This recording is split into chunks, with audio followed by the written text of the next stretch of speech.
Oke, welcome to my big channel. Kembali lagi di Ian 9 titik. Tentunya masih membahas mengenai peluang usaha. Nah, di video sebelumnya saya sudah menjelaskan mengenai peluang rumah makan di Kabupaten Maluku Barat Daya ini ya tentunya. Nah, yang sekarang yang kita bahas tentang mengenai jajanan atau sejenisnya lah gitu ya. Nah, tapi sebelum ke sana, jangan lupa untuk subscribe. There was once a day that I would pray for you. I'd go and misbehave just so you'd notice too. Sneaking looks up and down from across the room. Damn, what a... Nah, yang saya mau bahas di sini adalah yang kedua ya. Jadi di video yang pertama itu saya membahas tentang peluang rumah makan, dan yang kedua ini saya akan membahas tentang jajanan-jajanan yang ada di sini. Jadi nanti teman-teman bisa lihat peluang apa aja yang bisa di sini atau enggak gitu. Nah, jadi jangan lupa ya teman-teman, kalau misalnya di video saya yang pertama itu untuk komen-komen ya, biar saya bisa kembangin videonya apa informasi yang bakalan saya cari di sini gitu ya. Oke, mengenai jajanan di sini. Oke, kita bergerak dari apa nih dulu? Oke, jajanan yang sedikit berat ya. Yang pertama, bakso atau mie ayam. Oke. Nah, di sini bakso dan mie ayam itu harganya itu satu porsi itu 30 apa 35. Nah, kalau 35 itu pakai telur ya, kalau nggak salah. Ada yang 20 gitu.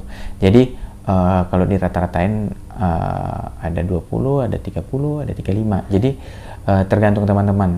Tapi setelah saya lihat di sini ya, yang jual bakso itu bisa dihitung. Beda kita sama di Jawa sana, yang jual bakso itu banyak. Nah, kalau di sini itu yang jual bakso itu, biar saya hitung ya, 1, 2,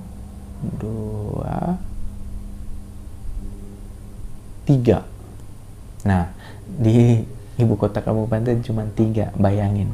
Dan yang paling enak menurut saya itu cuma 1 ya, yang menurut saya, yang nggak tahu yang lain ya.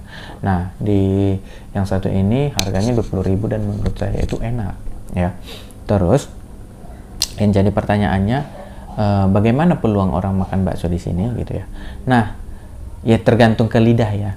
Nah, kalau yang saya sebut enak ini ya menurut saya selalu ada yang beli gitu ya, selalu ada, tapi nggak seramai yang di kota-kota lain. Kalau di kota-kota lain kita lihat kalau yang jual bakso itu kan sampai kadang ngantri nunggu lama gitu ya. Pokoknya inilah. Tapi kalau di sini agak lengah-lengah gitulah, karena emang gimana ya, kita harus membagi penghasilan kita itu untuk kebutuhan makan, kemudian untuk jajan gitu. Jadi mungkin peluang untuk jajan itu kurang, karena di samping kebutuhan pokok yang mahal ya begitu, kita harus membagi-bagi. Jadi untuk jajan peluang itu kurang. Nah, terus di sini kan bakso sekitar 20.000 atau 25.000, bahkan sampai 35.000. Nah, bagaimana rasanya? Ya, rasanya ada yang enak, ada yang enggak ya, tergantung yang jualnya. Nah, yang kedua, mie ayam. Nah, di sini itu belum nemu mie ayam yang persis kayak di Jawa. Kayak mie ayam Banyumas, mie ayam apalagi tuh ya, yang menurut saya belum ada. Jadi di sini tuh mie-nya itu diambil kayak mie yang sudah kayak dikering, bukan kering, jadi kayak udah basah. Jadi mie-nya itu nggak direndam ya. Kalau kita di Jawa kan dimasak dulu, kayak direndam dulu, habis itu nanti kita olah. Nah, kalau ini nggak, diambil mie-nya, taruh kuah, terus mau bakso mau apa, taruh, udah jadi begitu. Jadi mie-nya kadang-kadang emang jadi kurang sesuai ekspektasi lah. Nah, kalau teman-teman punya peluang buat mie di sini, silahkan gitu ya, ada peluang. Terus mengenai bahan baku, kalau di sini setahu saya yang jual daging sapi itu nunggu ada yang potong gitu. Jadi emang di sini banyak sapi, tapi kayak untuk pemotongan tiap hari itu nggak ada kayaknya. Jadi harus ada kayak jadwalnya nih. Mungkin kayak udah janjian nih, semua pedagang mau potong ya potong gitu. Jadi koreksi saya kalau misalnya salah ya.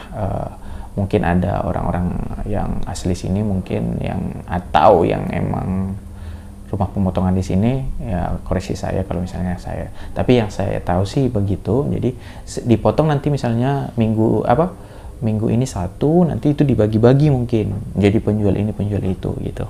Jadi nggak kayak di sana itu kita dapat hasil pemotongan hari itu Kalau di sini yang di freezer, jadi udah keras nanti gitu. Jadi nanti ketika dipotong nanti masukin freezer semua gitu.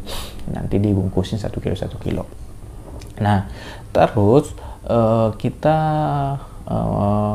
mengenai ini dan paling apa? Nah, kalau teman-teman nanti mau apa? Nyari-nyari daun bawang di sini agak susah ya dan mahal. Itu 3 biji apa 4 biji ya 10.000.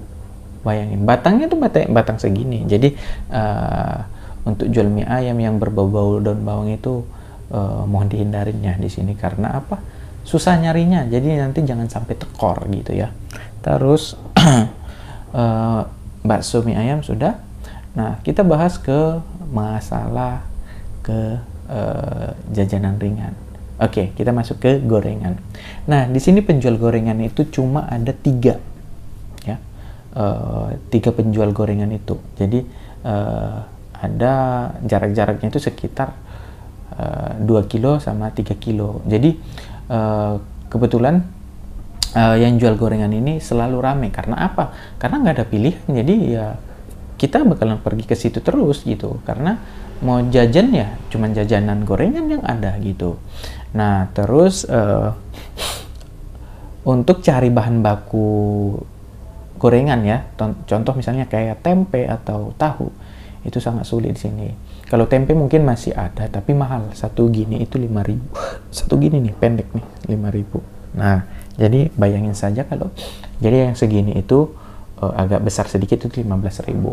Jadi di sini itu harga gorengan itu satu bijinya itu 2.000. Jadi ekspektasiin saja ya teman-teman. Teman-teman untung nggak di sini kalau misalnya jual gorengan gitu. Tapi kayak tahu itu ada yang kalau nggak salah menurut info sih tahu itu dikirim dari Ambon. Jadi ada beberapa tahu itu mungkin di sini nggak ada pabrik tahunya kalau nggak salah ya. Mungkin setahu saya sih nggak tahu, nggak ada. Tapi mungkin ada kali, mungkin kurang terekspor.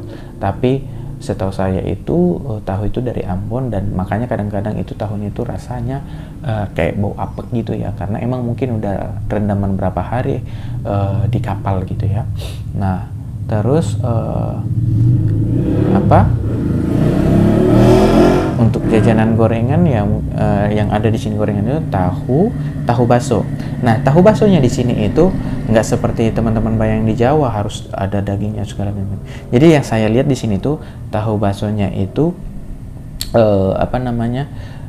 kayak aci ditaruh penyedap rasa-rasa sapi, udah gitu dimasukin ke dalamnya. Terus di sini tahu isi itu isinya bihun. Nah, kalau di tempat lain kan sayur kol. Nah, kenapa nggak sayur sama kol? Itu karena di sini sayur susah, agak mahal lagi. Nah, makanya alternatifnya diambil bihun. Terus di sini ada molen, kemudian singkong rebus yang digoreng. Terus ada ubi jalar, ada pisang goreng. Nah, kalau di sini bahan baku untuk pisang itu paling banyak. Dan yang selanjutnya itu di jajanan yang berikutnya yang mirip ke gorengan itu adalah pisang coklat. Di sini itu cuma satu yang jual dan itu laris bukan main. Karena apa ya? Menurut saya itu pisang coklat itu udah relatif mewah ya, harga 2.000 gitu. Jadi karena mungkin di sini pisang gampang ya, dan itu mungkin hal yang baru mungkin di sini ya, itu paling laris kalau pisang coklat itu. Nah, terus jajanan apa lagi? Nah, kalau teman-teman tanya di sini ada nggak sih semacam sempol, cilok ada. Cilok itu satunya itu 1.000 rupiah. Iya 1.000 rupiah. Dan itu ada 2 pedagangnya, itu pedagang keliling. Dan ada yang namanya Salome. Ya nggak tahu itu Salome itu seperti apa. Rasanya itu kayak rasa tepung ikan gitulah, terbuat dari ikan. Dan itu dan susahnya di sini itu teman-teman, kalau teman-teman misalnya mau usaha gorengan, usaha kayak bakso, naik motor segala macam itu, karena nggak di sini tuh gas itu susah, gas 3 kilo nggak ada. Jadi di sini tuh gas 12 kilo dan itu harganya kalau nggak salah 400 atau 450 ya. Jadi bisa teman-teman pertimbangin lah kalau buat jualan ya. Dan di sini tuh rata-rata orang pakai minyak tanah. Jadi mungkin alasannya kayak mie ayam juga nggak diolah seperti itu mungkin karena susah ya gitu. Nah terus selanjutnya itu minyak tanah di sini sering langka ya. Karena kenapa? Karena di sini kan ada yang namanya angin musim barat, musim timur. Jadi ketika angin musim barat itu pasti kapal nggak bisa jalan, bahan baku pasti nyangkut. Terus angin musim timur begitu juga. Oke. Dan terus teman-teman harus pertimbangin lagi di sini bensin itu harganya di sini 16.000 per liter ya. Itu Pertamax ya. Nah, kalau Pertalite di sini nggak akan ketemu, dan di sini tuh SPBU itu nggak ada ya teman-teman. Jadi kayak pangkalan-pangkalan begitu. Jadi teman-teman harus pertimbangin. Oke, nanti kita akan bahas selanjutnya itu tentang mengenai makanan selanjutnya. Mungkin atau teman-teman mau bertanya di kolom komentar, kira-kira jajanan ini udah ada belum? Ini kira-kira buka ini ada peluang belum gitu kan. Maksudnya teman-teman bisa tanya nanti di kolom komentar ya. Nanti akan saya bahas dan saya akan cari tahu. Oke?